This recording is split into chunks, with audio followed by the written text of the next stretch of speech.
মন খারাপ কথাটা ছোট হলেও যার প্রভাব বিশাল। অবসাদ কাটিয়ে উঠতে না পারায় বাড়ছে আত্মহত্যার ঘটনা।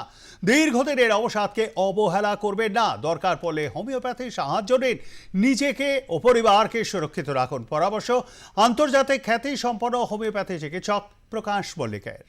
ডিপ্রেশনের পেশেন্টকে আমরা যদি হোমিওপ্যাথি চিকিৎসা করি সেক্ষেত্রে কিন্তু তার ভালো ফল লাভ করতে পারে। আমি আরেকটা ধরনের পেশেন্ট পাই যাদের ফ্যামিলি হিস্ট্রিতে আত্মহত্যার প্রবণতা। এক্ষেত্রে হোমিওপ্যাথি অনবদ্য, আমাদের ওরাম মেটেলিকাম বলে একটা ওষুধ আছে, যাদের ফ্যামিলি হিস্ট্রিতে আত্মহত্যার প্রবণতা আছে তাদেরকে আমরা ওই ওষুধ দিলে তার আত্মহত্যার প্রবণতা কমে যাওয়ার সম্ভাবনা অনেক বেশি। ওরাম মেটেলিকাম, এবং এটা এই ধরনের অনেক ওষুধ আছে কিন্তু ওরাম মেটেলিকা খুব বেশি ব্যবহৃত হয়। এবং এক্ষেত্রে বলবো যে আত্মহত্যা যে এটা কিন্তু একটা রোগ, এটা কিন্তু ভাববেন না। এবং অনেকেই আত্মহত্যা করে কি না, ভাবে আমার জীবনের মানে আমার আর কোনো পৃথিবীর প্রয়োজন নেই। কিন্তু ভাবতে হবে পৃথিবীতে প্রত্যেকটি মানুষের সুন্দর অসুন্দর কুৎসিত এবং খোঁড়া প্রত্যেকের কিন্তু প্রয়োজন আছে। পৃথিবীতে মানুষকে এই জন্যই পাঠিয়েছে তার বিভিন্ন অবস্থানের জন্য। তাই এক্ষেত্রে আত্মহত্যা করার যে প্রবণতা বাড়ছে সেটা কিন্তু আমাদের হ্যানিম্যান অর্থাৎ হোমিওপ্যাথির জনক তিনি বলেছিলেন unnecessary cravings for the unnecessary create the disease. আমাদের রবীন্দ্রনাথ বলছেন আরো আরো আরো এমনি করে তুমি আমায় মারো। তাই মানে আমাদের আকাঙ্ক্ষা কমাতে হবে। এবং আমাদের গান্ধীজি আমাদের কাছে আছেন, আমরা গান্ধীজির কথা বলি যে সিম্পল লিভিং হাই থিঙ্কিং, এই ভাবনাটা যদি করতে পারি, আর আমার আজকে নেই কালকে হবে না এই ভাবনাটা কিন্তু মানে কোনোদিন ঠিক না।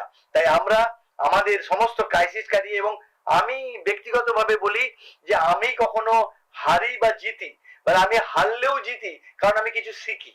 এবং সেই জন্য এই ভাবনা যদি রাখতে পারেন তাহলে কিন্তু কখনোই আপনি পরাজিত মনে করবেন না।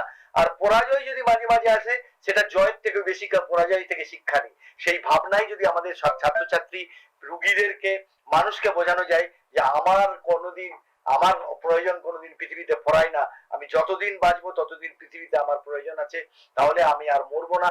আর আমার মরার আমি তো জন্মাইনি নিজের ইচ্ছায়, মরবো না নিজের ইচ্ছায়। যতদিন আমার এখানে লাইফ স্প্যান আছে ততটা কাটিয়েই মরবো। আমি পৃথিবীকে নতুন কিছু দেওয়ার চেষ্টা করব, এবং অন্তত পক্ষে আমি স্বইচ্ছায় মরবো না। এবং আমাদের শাস্ত্রেও বলেছে আত্মহত্যা মহাপাপ। এই বোধ থেকেও যদি আমরা আত্মহত্যা থেকে সরে আসি তাহলে একজন মানুষ আত্মহত্যা করে তিনি হয়তো মারা যান কিন্তু সেই পরিবারের অনেক ক্ষতি হয়ে যায়, এবং সেই পরিবারটি কিন্তু সামাজিক ক্ষতিগ্রস্ত হয়। সেই ভাবনা থেকে আমাদের হোমিওপ্যাথি চিকিৎসা এবং এক্ষেত্রে কাউন্সিলিং খুব গুরুত্বপূর্ণ। অবশ্যই সেই কাউন্সিলিং করে এই সমস্ত রুগীদেরকে বলবো, এরা রুগী এক ধরনের মানসিক রুগী বলা যায়, তাদেরকে বাঁচিয়ে তোলা সম্ভব। তাদেরকে কাউন্সিলিং এবং পরিবারের সহযোগিতা, বন্ধু বান্ধবের সহযোগিতা সব মিলিয়ে বেঁচে থাকা সম্ভব। আত্মহত্যা